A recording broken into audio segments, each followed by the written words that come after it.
Story about King Harun Rashid's son. King Harun Rashid had a son. He was hardly 18 and he loved to sit in the company of saints and seers. He frequently visited the graveyards and addressed the dead, saying, "You have already run the course of mortal life. You resigned the world which did not give you peace. Now that you have reached the graves, I only wish to know what is happening to you and what questions you have to answer." He was often heard reciting this couplet: "I am terrified at the sight of burial processions every day, and those crying for the dead fill me with grief." One day he came to his father, who was sitting amongst his ministers and courtiers.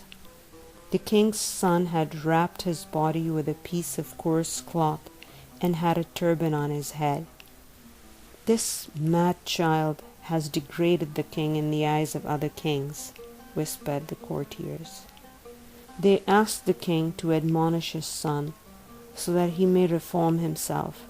The king said, "You have really degraded me in the eyes of others, my son." The boy did not make a reply, but addressed a wild bird sitting nearby, saying, "In the name of the Creator, I bid you to come and perch on my arm." The bird flew at once and perched itself on his arm. Then he bade that to go back, and the bird went back to its place.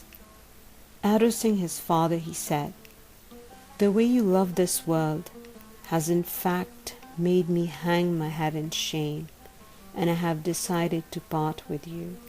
After saying this, he left the place. He was carrying a copy of the Holy Quran. But shortly before he left, his mother gave him a very precious ring so that he might sell it in the hour of dire need and get some money for affording him bread for some time.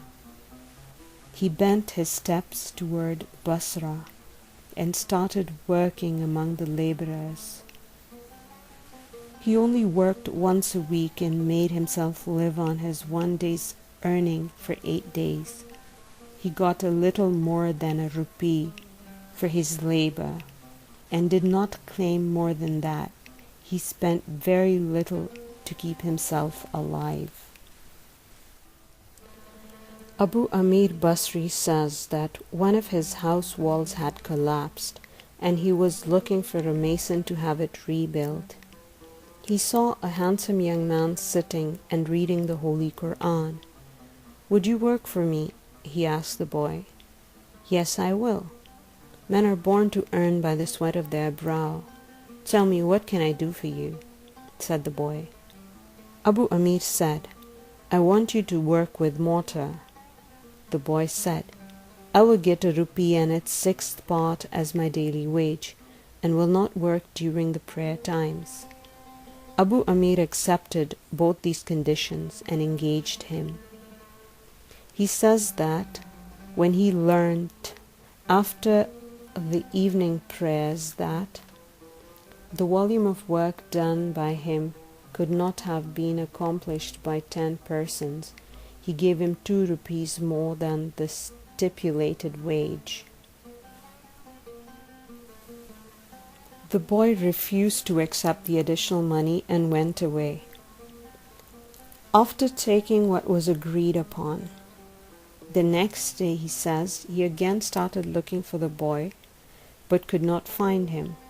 He inquired from various persons if they could tell him anything about the young man. They told him the young man works only on Saturday and he cannot hire him on any other day.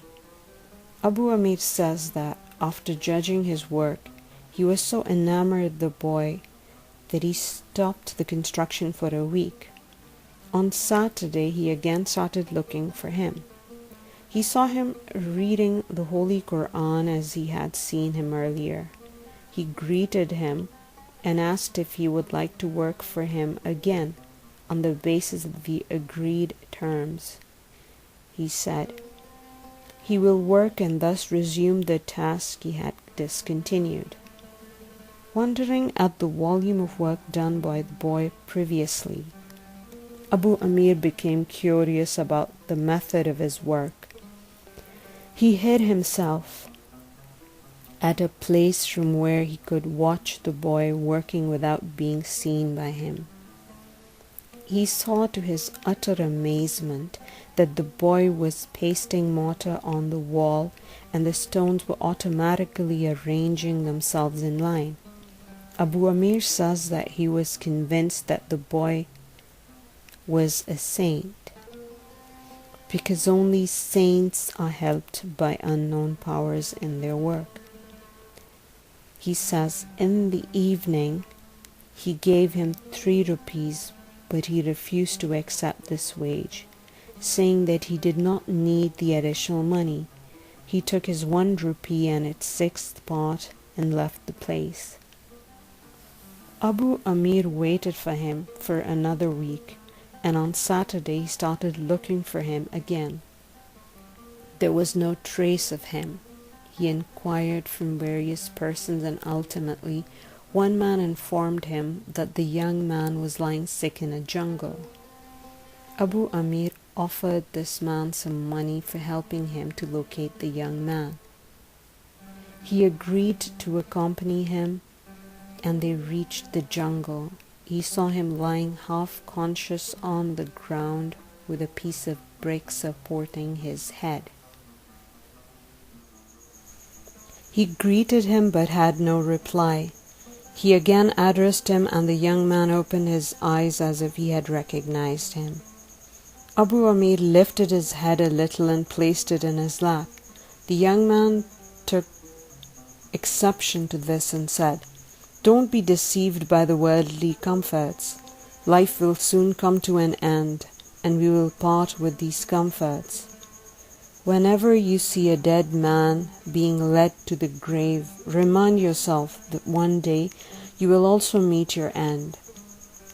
Then he addressed Abu Amir, saying, "When my soul leaves this mortal frame, kindly give me a nice bath and bury me after wrapping my body in the clothes I am wearing." Abu Amir said, "Why should not I bring a fitting shroud for you?" He said, "The living deserve more to make use of the new clothes." This is exactly what Hazrat Abu Bakr Siddiq had said when he was about to die. He had said that he should be buried after being wrapped in the clothes he was wearing. The young man said, "Old or new, the shroud has to wear away. What one takes to the other world are his deeds. Give my turban and water pot to the grave digger as his wages, and take this ring and the Holy Quran to King Harun Ar-Rasheed.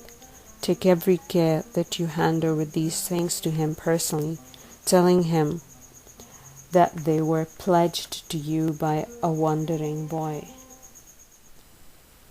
He said, "Tell the king that he should beware of dying in ignorance." He said this, and his soul left for the heavenly home. This was the moment, Abu Amir says, when he came to know that the young man was a prince. He acted upon his last advice and buried him. He gave both the articles belonging to the young man to the grave digger, and took the Holy Quran and the ring to Baghdad. When he reached near the king's palace, he saw the king coming out with the entourage. Abu Amir managed to find a raised platform where he kept standing to watch what was happening around. He saw a big procession of the army comprising of 1,000 horsemen. The procession came out one after the other, and when the 10th of the series was emerging, he saw the king coming out. "For heaven's sake, stop and listen to what I say in the name of the Holy Prophet," cried Abu Amir. On hearing this, the king looked at him. Addressing the king in a hurry, he said, "These articles were pledged to me by a wandering boy. who had advised me to hand these over to you." The king looked at the articles as if these were familiar to him. After a moment he hung his head down with tears welling up in his eyes. Abu Amir says that the king bade a courtier to look after him until his return. When the king came back to his palace, he ordered the curtains to be dropped in his chamber. He said, "Call that man so that I could lighten the burden of my grief." The courtier went to Abu Amir and informed him that the king desired his company. He, however, cautioned him that the king was down with grief and that he should economize his words while talking to him. When he was ushered into the king's chamber, he saw the king sitting all alone. The king asked him to come near and sit close to him. He asked him what his son used to do. Abu Amir told him that he used to earn his livelihood by working with mortar and stones. "Did he work for you?" he asked. "Yes," he replied. The king said, "Didn't you know that he was closely related to the Holy Prophet, peace be upon him?" The king happened to be the descendant of Hazrat Abbas, the uncle of the Holy Prophet. Abu Amir regretted that he did not know anything about the boy when he had met him. It was only after his death that he came to know about his identity. Then the king asked if he, Abu Amir, had given the last bath to his son. Abu Amir replied in the affirmative. The king touched his hand and held it close to his chest. At this moment he recited these couplets. We give below the translation of these. My heart begins to melt in memory of the lonely traveler, whose last abode is far from me. Nevertheless, his grief fills my heart. Death, no doubt, disturbs the best of our comforts. Dear wanderer, your face was a shining piece of moon that was mounted on your slender, silvery neck. The grave swallows the piece of moon, the moon or moonshine. Later, King Harun Ar-Rasheed decided to visit the grave of his son. Abu Amir accompanied him. When they reached this spot, the king recited the following verses. How I wish to meet the traveler who would never return. Death swallowed you too early. You were the light of my eyes, and my heart throbbed with your love.